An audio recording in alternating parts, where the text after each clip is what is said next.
안녕하세요. 오늘은 제가 2016년에 첫 책을 냈었는데요. 첫 번째로 책을 출간했던 그 당시의 썰을 좀 영상으로 풀어드리도록 하겠습니다. 저는 2016년 11월 18일에 30살 나에게도 1억이 모였다는 책을 내면서 첫 단행본을 가지게 된 작가로 데뷔를 하게 됐는데요. 사실 그 전부터 당연히 뭐 책 굉장히 좋아하는 독자였고, 도서관 다니는 거 좋아하고 책 많이 사 읽고, 언젠가는 나도 이제 작가가 되고 싶다는 생각을 늘 하고 살았었어요. 이 당시에 제가 20대 때 창업을 해서 이제 조금 돈을 모으면서 30살에 1억을 모으고 그랬던 경험이 있었는데, 당시 이제 창업 관련 강의를 많이 다녔었습니다. 그래서 저희 수강생들에게 그 강의 커리큘럼 외에 막 에피소드를 막 얘기를 해주는 그런 타임이 있잖아요. 그때 이제 선생님이 이렇게 해서 어떻게 했더니 뭐 2천만 원이 모아졌고 3천만 원이 모아졌고 뭐 이렇게 하다가 30살에 이제 1억이 이렇게 모였는데 뭐 우리 아버지가 뭐 어떠 하셨어 뭐 이런 얘기를 해주면 대학생들이 굉장히 막 눈이 반짝반짝해지면서 수업이 끝나도 막 따라와서 뭐 선생님 그 다음에 뭐 어떻게 했어요? 그래서 그 1억 가지고 뭐 모으셨어요? 그래서 뭐 지금은 뭐 얼마 있어요? 뭐 이렇게 되게 관심이 많길래 어차피 나는 강의를 하느라 그 데이터베이스가 많이 쌓여 있으니까 이 얘기를 책으로 써보면 재밌겠다라고 생각을 해서 2015년 정도부터 이제 원고를 쓰기 시작을 했던 것 같아요. 근데 이 첫 책을 쓰기가 정말 어려웠어요. 이게 뭐가 어려웠냐면 제가 이제 뭐 강의를 하고 뭐 글 쓰는 것도 뭐 일기도 자주 쓰고 글 쓰는 거 좋아하고 이렇게 했지만 그 A4 용지 2장 분량의 글을 되게 이렇게 매무새 있게 이렇게 매듭을 짓는다고 해야 되나요? 이게 너무 힘든 작업인 거예요. 어떤 주제로 왜 이렇게 쓰다 보면은 주제가 3000% 빠지기도 하고, 아무리 해도 결론을 딱 쓰고 나니까 너무 유치뽕짝이 돼버리고, 혹은 쓸 게 너무 없어가지고 그 다음에 뭐를 써야 되는지 모르겠는데 뭐 쓰다 보면은 전혀 쓸 수 없는 얘기가 되고, 이렇게 되다 보니까 어떻게 글을 써야 되는지 이제 갈피를 못 잡겠는 거예요. 글을 뭐 어떻게 쓰는가, 뭐 글 쓰는 뭐 비법 이런 책도 찾아보고 그랬었는데, 어떤 에세이를 한 거를 보는데 거기 작가님께서 그런 글을 써 놓으셨더라고요. 본인이 이제 에세이를 쓰기 전에 이게 글 쓰는 이렇게 손풀기 작업으로 라디오에 사연을 보내서 막 이렇게 당첨이 되는 재미도 있고, 그렇게 해서 이제 글쓰기에 좀 근육을 붙였다 뭐 이렇게 설명을 하시길래 재밌겠다 싶어서 저도 한번 따라해 봤어요.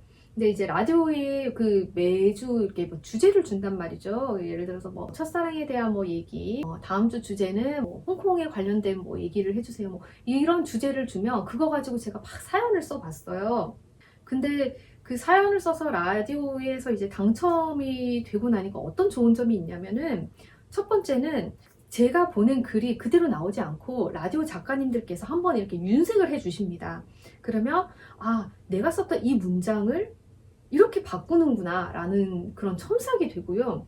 특히 결론 부분을 그 라디오 작가님들께서 이렇게 윤색을 해주시는 게 너무 매끄럽고 감동적인 결론으로 잘 이끌어내시는 거예요. 그래서 그거를 보고 이제 소스를 얻기도 했는데, 그 라디오에 사연을 보내면 상품 주는 거 아시나요? 근데 그 상품이 굉장히 쏠쏠했는데, 제가 어느 정도 라디오에서 상품을 많이 받았냐면 한 달에 막 30개 이상 받을 정도로, 제가 뭘 하든 이게 한번 하면 끝장을 보거든요. 그래서 그렇게 막 라디오에서 막 이게 사연을 보내고 이제 엄마 얘기, 친구 얘기 막 이렇게 해서 다 보내다 보니까 어느 순간 이제 글감이 다 떨어지더라고요. 그러고 나서 내 인생을 라디오 사연 보내는데 다 쓸 수는 없지라는 생각이 들면서 다시 내 원고로 들어와서 이렇게 책을 쓰는 작업을 지속할 수 있는, 진짜 그 글쓰기 근육을 붙여주더라고요. 그래서 글을 다시 쓰게 됐는데, 그럼에도 글쓰기는 너무 어려웠고, 글쓰기 중에서 가장 어려웠던 게 뭐냐면, 나는 글을 써야지, 그리고 나는 언젠가는 책을 내야지 라는 생각을 가지고는 있지만, 내가 하루에 한 번 모니터 앞에서 이렇게 딱 키보드 위에 손을 얹고 글을 쓰는 이 행위 자체를 하는 그 자체가 너무 어려운 거예요, 진짜. 그래서 지금도 마찬가지로 제가 얼마나 그게 어려웠으면 채널을 개설을 해서 라이브를 틀며 유튜브한테 감시를 해달라고 해야지 라고 하면서까지 글을 쓰는데, 당시에는 진짜 글을 쓰는 거를 시작하는 게 얼마나 어려웠나 모르겠어요. 그래서 막 카페를 갔는데도 이제 카페에 들어가서 그냥 막 인터넷 같은 거 그냥 서핑하다가 오늘도 글쓰기는 망했네 라고 그냥 돌아오기도 하고 카페를 정말 많이 다녔어요. 집에서 이게 집중이 이렇게 차분하게 이렇게 안 돼서 저희 집이 당시 서울 구로에 살았는데 홍대에 있는 북카페를 찾아가기도 하고 멀리 나가기도 하고, 그리고 이 책의 거의 한 3분의 2는 그 집 앞에 있는 스타벅스에서 원고를 마무리를 했습니다. 그리고 두 번째로 어려웠던 게 뭐냐면 한 가지 주제로 50개의 챕터를 그 같은 주제의 이야기로 쭉 이렇게 해나가는 게 너무 어려운 거예요. 제가 강의를 하면서 에피소드를 풀면서 몇 가지 에피소드는 있지만 그게 50개가 되는 거는 사실 굉장히 어려운 일이었거든요. 그때는 제가 머리를 말릴 때는 저는 항상 앞에 이렇게 책 받침대를 두고 책을 보면서 머리를 말리거든요, 아침마다. 근데 그때 되게 영감이 많이 떠올랐던 것 같아요. 다른 작가님들 이제 책을 읽으면서 나는 이런 얘기를 해봐야지 이렇게 생각을 하기도 하고, 그렇게 어떻게 꾸역꾸역 정말 뭐 어떤 챕터는 도저히 못 쓰겠어서 뭐 버려야 되는 챕터도 굉장히 많았고, 그렇게 힘들게 한 50개 정도의 글을 썼던 것 같습니다.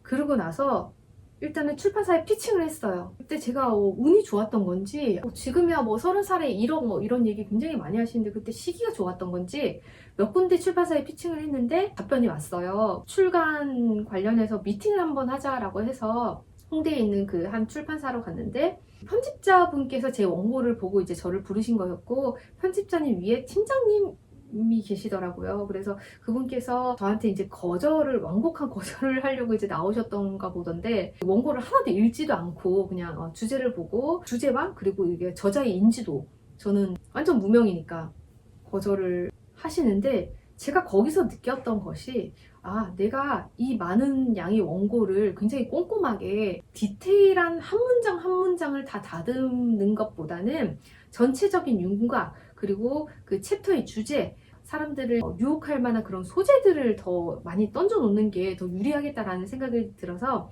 원고를 싹 한번 고친 다음에 다시 이제 두 번째로 몇 군데의 출판사에 피칭을 합니다. 근데 그 중에서 이제 두 곳에서 연락이 왔고, 그 두 곳의 출판사 중에 사실 그 한 곳이 굉장히 저희 원고에 대해서 어떤 식으로 이렇게 좀 바꿔봅시다 라고 디테일하게 편집자님께서 말씀을 해주셨는데, 거기가 내부적으로 이제 결론이 나지 않은 상태였고, 그리고 이제 인쇄가 그때 8%였던 것 같아요. 그래서 8% 인쇄는, 근데 저는 그것도 상관없었거든요.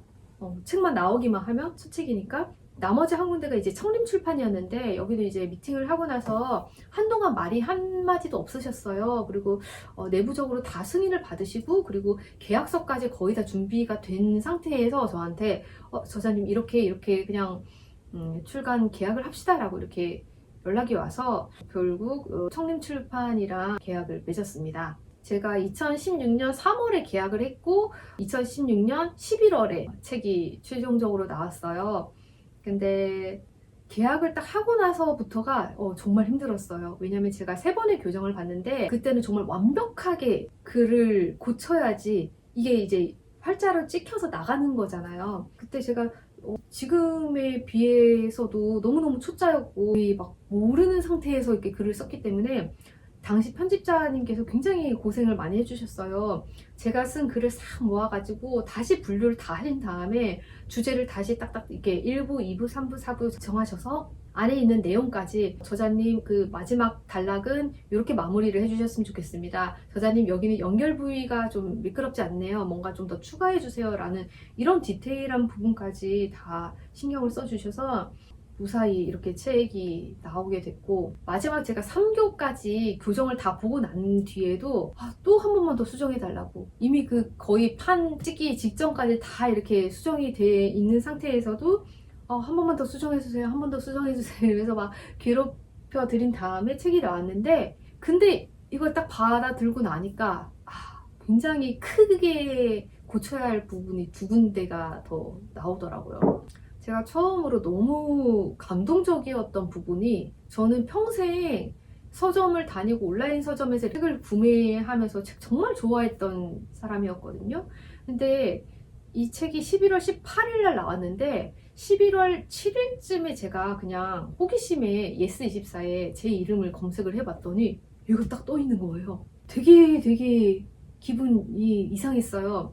딱 이 표지 사진과 함께 출판사에서 이렇게 써주신 그 책의 설명과 막 이런 걸 읽는데 다 굉장히 감동이더라고요. 첫 책이 나오고 나서 이제 출판사에서 이제 뭐 카드 뉴스 이런 거를 잘 만들어 주셔서 뭐 네이버에 이제 메인에 나오기도 하고 많이 홍보가 또 됐었는데, 제가 그 이후에도 제 인스타 계정이랑 만들어서 꾸준히 진짜 홍보를 했고, 이 책 이후로 뭐 창업 관련된 뭐 강의나 강연이 더 많아져가지고 홍보를 계속 꾸준히 했습니다. 보통은 출판사에서 계약을 할 때 저자 증정본으로 한 20권 정도를 이렇게 준다고 하시는 것 같더라고요. 근데 제가 10권만 더 주시면 제가 더 홍보를 열심히 해보겠습니다 라고 해서 30권을 받았는데, 그 외에도 제가 직접 구매했던 책이 한 100권은 넘었던 것 같아요. 강연이나 뭐 강의 때 선물로 또 드리기도 하고, 정말 제가 아는 거의 모든 사람들에게 저 책 냈어요 하고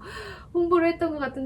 그 이후로는 그게 좀 이렇게 잦아졌는데, 처음에는 그게 그렇게 신나고 설레더라고요. 그리고 얼마나 설렜으면 이거 레고에서 한정판으로 교보문고 버전으로 이렇게 레고가 나왔는데, 원래 보면은 이 서점 레고에 베스트셀러 그런 책들을 이렇게 스티커로 만들어서 붙이는 거거든요. 근데 저는 그거 붙이지 않고 제 책 이 표지 사진을 스티커 용지에 다 프린트를 이렇게 사진 사이즈 맞춰서 한 다음에 다 이렇게 붙여놨어요. 얼마나 좋았으면.